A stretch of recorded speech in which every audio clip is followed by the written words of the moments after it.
नमस्कार, आपण पाहताय झी 24 तास. मी कमलेश सुतार. टू द पॉईंटच्या नवीन भागामध्ये आपल्या सगळ्यांचं स्वागत आहे. आज पुन्हा एकदा नवीन पाहुणे, नवीन चर्चा आणि नवीन विषय घेऊन आपल्यासोबत टू द पॉईंट चर्चा करण्यासाठी भाजपचे वरिष्ठ नेते, महाराष्ट्र राज्याचे मत्स्य व बंदरे विकास मंत्री नितेश राणे आपल्यासोबत आहेत. खूप खूप स्वागत आहे तुमचं टू द पॉईंट या आपल्या कार्यक्रमामध्ये. नितेशजी, तुम्ही नेहमी टू द पॉईंट बोलण्यासाठीच प्रसिद्ध आहात आणि कदाचित हा कार्यक्रम तुमच्यासाठी ही चर्चा करण्यासाठी खूप ॲप्ट आहे. नितेशजी, टू द पॉईंट एक असतं आणि एक असतं वादग्रस्त. बऱ्याचदा ह्याच्यामधले एक फार थिन लाईन असते अशी. तुमची वक्तव्य बऱ्याचदा टू द पॉईंट बोलताना ती वादाकडे जास्ती झुकतात, असं का होतं? वाद बघणाऱ्याचा दृष्टिकोनवर ते आहे. कधी कधी सत्य बोलणं हे लोकांना वादग्रस्त वाटतं.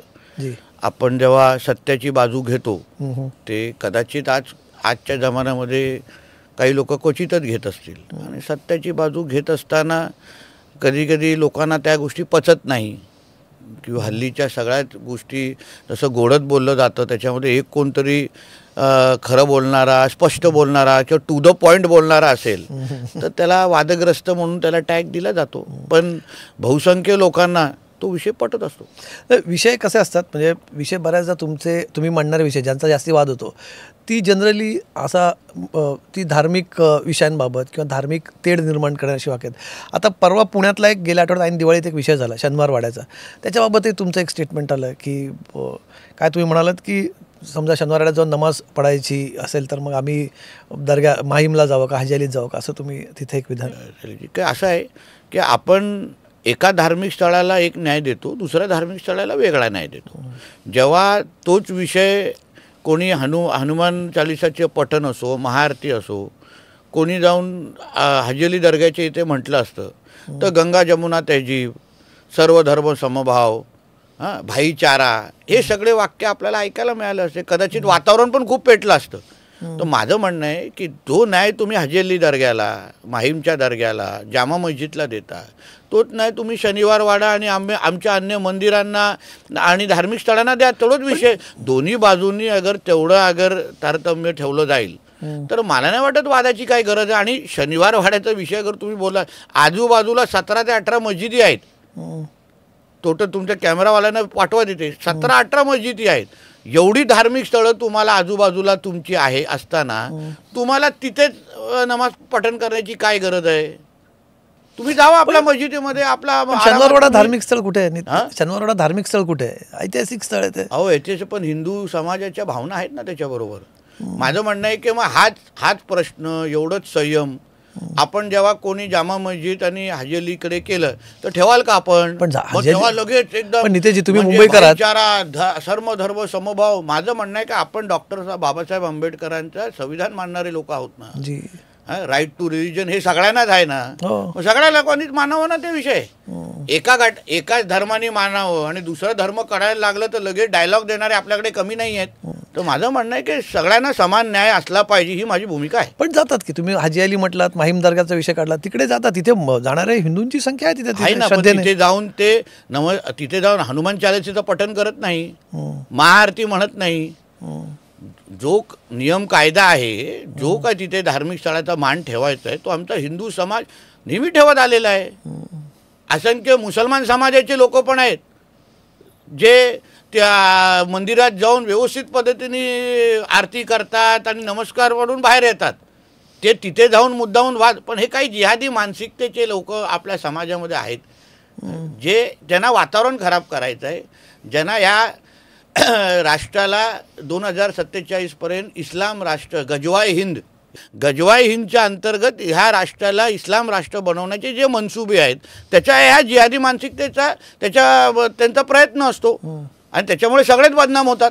पण मग सगळ्यांना तुम्ही म्हणतात असे काय असतीलही, काय असे लुंपन एलिमेंट्स प्रत्येक ठिकाणी असतात तिथे ज्यांना त्यांच्या तुम्ही म्हणतात त्या काय जिहादी भावना असेल.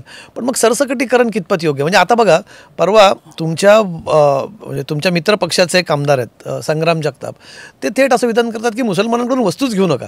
हे सरसकटीकरण आहे, त्यांचं तुम्ही समर्थनही केलं. अहो, हाजी पहिलं तर समर्थन करण्याचं अधिकार नाही, तो सगळ्यांना नाही. मुद्दा ईदच्या काळात कमलेशजी, तुम्ही कुठल्याही आपल्या मोहम्मद अली रोडकडे जावा, आपल्या कुठल्याही त्या नल बाजारच्या भागात जावा जिथे ईदची खरेदी होते, तिथे काफिरांकडून काय घेतात का?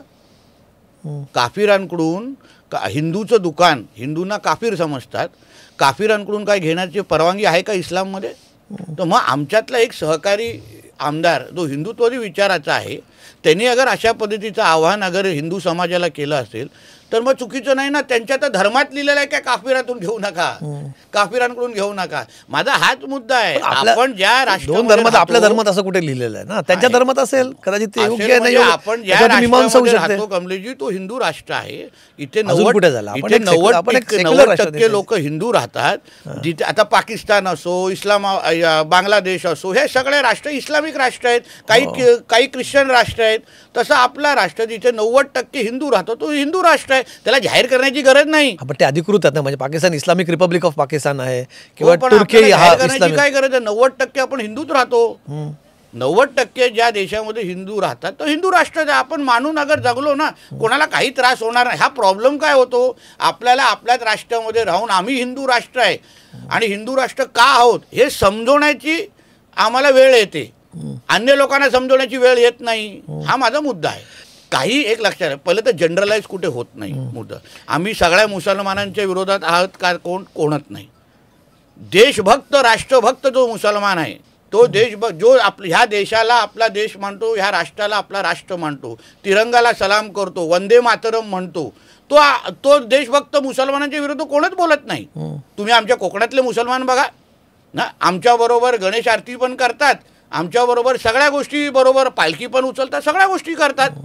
पण जो जिहादी मानसिकताचा मुसलमान आहे, ज्याला ह्या राष्ट्रामध्ये राहून शरियाला कायदा आणायचा आहे, ह्या राष्ट्रामध्ये येऊन बॉम्बस्फोट घडवायचे आहेत, पाकिस्तान जिंदाबाद म्हणायचं आहे, सर तंसुजुदासारखे नारे द्यायचे ना, त्या जिहादी मानसिकतेच्या मुसलमानांच्या विरोधात आम्ही निश्चित पद्धतीने आहोत.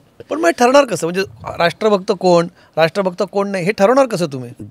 राष्ट्रभक्त मुसलमानाला स्वतःला सिद्ध करायची गरजच नाही. तो आपल्या खांद्याला खांदा लावून असतो.